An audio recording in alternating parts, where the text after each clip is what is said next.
A game-tying 3 at MSG, New York City. Where does this rank in your basketball career?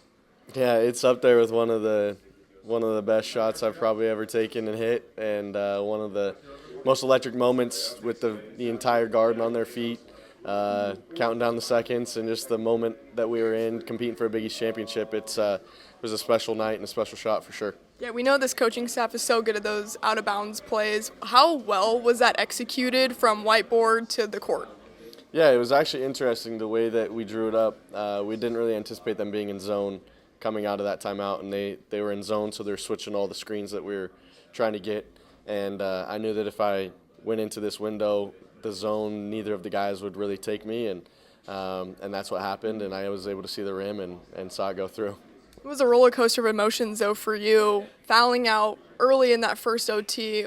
What was your feeling like sitting on the bench and having to watch the game out of your control? Yeah, first off, it was frustrating, and then second thought was, okay, my next assignment and role is to make sure that the guys on the court understand what's going on and communicating clearly, and then also the bench is giving them as much energy and confidence as we can, whether it's in timeouts or cheering defensive stops or offensive scores. And so tried to take a lead on that on the bench, and I thought that the guys that went out and played those last 10 minutes did an unbelievable job. Yeah, how about Ty Davis, the freshman coming in, knocking down some clutch free throws?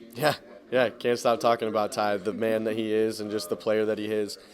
He's been ready for this moment for a long, long time, and tonight was the night that he was called upon, and he delivered for the Blue Jays, which was awesome to see. And he's always that guy that's given other people support and encouragement and confidence, and so it was fun to kind of be on the flip side, although it was a little more stressful, not being able to have my hands, a part of the game, but at the same time, there's a lot of confidence in the guys that were out there. Yeah, this team was down by as many as 17 points. How did you guys stay together? What was the messaging in the huddles?